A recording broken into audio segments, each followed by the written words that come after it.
Hi guys, देखिए मैं आज बच्चों में आपको बताने जा रहा हूँ कि सीटेट एग्ज़ाम हमारा बहुत करीब है, यानी दिसंबर का लास्ट होगा या जनवरी का स्टार्ट होगा।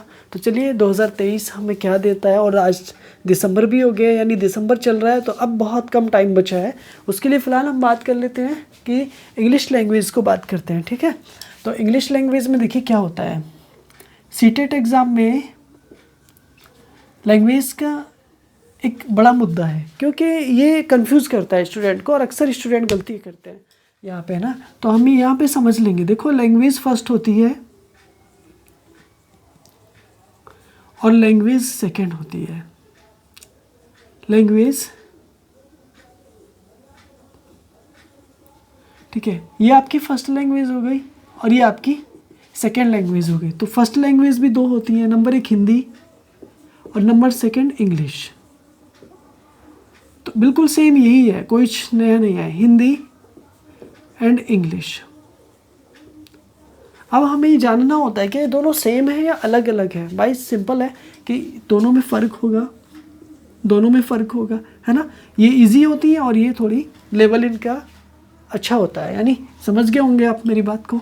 तो यहाँ पे क्या होता है, यहाँ पे भी दो इंग्लिश में बात करूँगा, सिर्फ मैं इंग्लिश में बात करूँगा, इंग्लिश के बारे में मैं आपको टेलिंग करूँगा, ठीक है। तो देखो यहाँ पे जो क्या होता है ना, पैसेज होते हैं, यहाँ पे पैसेज होते हैं, ठीक है।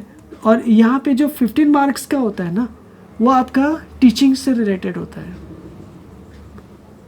ठीक है, टीचिंग पेडागोगी होता है। यहाँ पे भी आपका देखिए पैसेज होते हैं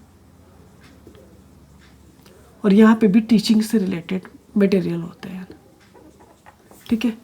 बट अब अगर दोनों के पैसेज में भी फ़र्क होगा, यानी फर्स्ट लैंग्वेज इजी होती है थोड़ा, सेकंड लैंग्वेज मुश्किल होती है, तो बच्चे अक्सर फर्स्ट में और सेकंड में मिस्टेक्स कर देते हैं। तो देखो वो मिस्टेक नहीं करती है, एग्ज़ाम से पहले उसको आप अच्छे से समझ लेना, ठीक है, अच्छे से, ठीक है। कोई बढ़िया करके अच्छे से समझ लेना बच्चों, उसमें गलतियाँ मत करना, नहीं तो पानी फिर जाता है, एग्ज़ाम क्रैक हो जाता है। बट बच्चे अगर मिस्टेक कर देते हैं वहीं पर, ठीक है, तो सभी अक्सर हो जाती है गलती, लेकिन उसको एक बार समझ लेंगे अच्छे से, ठीक है बच्चों। यहाँ पे देखो सबसे पहले मैंने क्या लिखा है, 2 पैसेज आएंगे आपके। पहला पैसेज आएगा, ठीक है। अब एक अगला जो होगा वो आपका पोइट्री से भी हो सकता है ना, पोइट्री के साथ साथ में आपका पैसेज किसी आर्टिकल से भी हो सकता है, न्यूज़पेपर से भी हो सकता है, किसी बुक का भी हो सकता है, ड्रामे का भी हो सकता है, तो एटसेट्रा वो किसी का भी हो सकता है, ठीक है। तो एग्जामिनर आपको कुछ भी दे सकते हैं, ऐसा नहीं कि वो न्यूज़पेपर से देंगे या इकोनॉमी से, करंट से भी दे सकते हैं, बट है ना।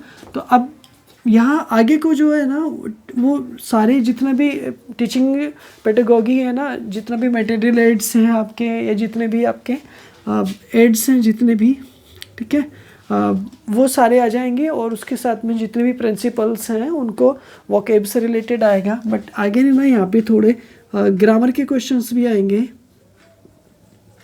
ग्रामर के क्वेश्चंस भी आएंगे। तो ग्रामर के क्वेश्चंस आपने पढ़ रखी होगी अभी तक, ठीक है। 12th क्लास की जो एक्सीलेंट है, 12th क्लास की कोई भी लेवल की बुक पढ़ रखी है आपने, बस उसी को रिवाइज करेंगे, उसी को पढ़ेंगे, उससे बाहर नहीं जाने वाला है, उससे बाहर नहीं जाएंगे क्वेश्चंस। तो आप वहीं से करेंगे, क्योंकि एग्ज़ाम में कम टाइम बचा है और भी चीज़ें स्टडी करनी है, ठीक है। तो हम उसके लिए एक वीडियो बना देंगे आपके लिए स्पेशल सीटेट के लिए, और स्पेशल रूल्स की, जिसमें वोकेब की वीडियो हमारी आ ही रही है। तो वोकेब वहाँ से आप स्ट्रॉन्ग कर लें, उससे बाहर नहीं जाने वाला। तो बच्चों ग्रामर के जो कुछ सेंटेंसेस कम्प्लेक्स हैं, सिंपल कम्प्लेक्स, कंपाउंड, ये टेंसेज हैं। कुछ कंजक्शंस हैं, यानी पार्ट्स ऑफ स्पीच हैं। जैसे मैं यहाँ पे लिख देता हूँ, number 1 parts of speech, parts of speech, ठीक है। नेक्स्ट आपका सेंटेंसेस, एंड नंबर 6 आपका चलो टेंस। तो नॉर्मल क्वेश्चंस ही आएंगे कि लगभग ये यहाँ से आपको ना 4 क्वेश्चंस तो मिल ही जाएंगे।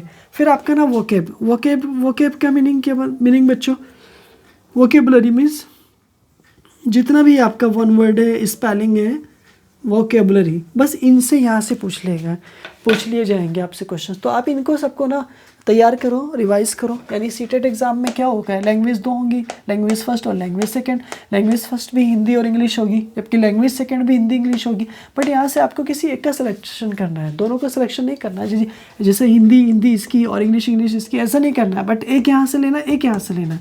तो हिंदी अगर यहाँ से लोगे तो यहाँ से इंग्लिश लोगे, और यहाँ से इंग्लिश लोगे तो यहाँ से हिंदी लोगे। अदरवाइज सर ये लेना ज़रूरी है क्या? बट अगर इसके अलावा आपको उर्दू आती है, संस्कृत आती है, कन्नड़ आती है या तमिल आती है तो आप वो ले सकते हैं। पंजाबी आती है वो ले सकते हैं। भाई वो आपकी एबिलिटी पर है कि आप पंजाब के रहने वाले हैं तो आपको पंजाबी डेफिनेटली आती है तो आप वहाँ पर ले सकते हैं। आप इंग्लिश नहीं लेंगे तो ठीक है। तो यहाँ एक का सिलेक्शन करना है, हिंदी के साथ इंग्लिश, इंग्लिश के साथ हिंदी का। बट यहाँ पर क्या होता है कि 15 पैसेज आएंगे, पोइट्री से रिलेटेड भी हो सकता है या अदर आर्टिकल से रिलेटेड हो सकता है। एड्स आ जाए, मटेरियल एड्स आ जाएंगे आपके, ठीक है। और उसकी जो ग्रामर है, ग्रामर का पोर्शन आ जाएगा। बट 7-8 क्वेश्चन ग्रामर के मिलेंगे, इससे ज़्यादा नहीं आएंगे, क्योंकि 7-8 क्वेश्चन से टीचिंग से रिलेटेड भी आएंगे ना।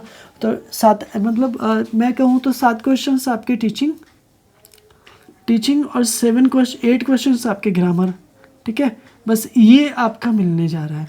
उसके बाद आपका पैसेज आ जाएगा यहीं से, और इसके बाद आपका antonym, synonym, one word substitution वो पैसेज में भी आपसे पूछ लेगा। इतनी नॉलेज हो गई। आप हमें कमेंट बॉक्स में हमारी वीडियो को लाइक करें, शेयर करें और दोस्तों में, और हमारे चैनल पर नए हैं तो सब्सक्राइब करें। Thanks for watching video.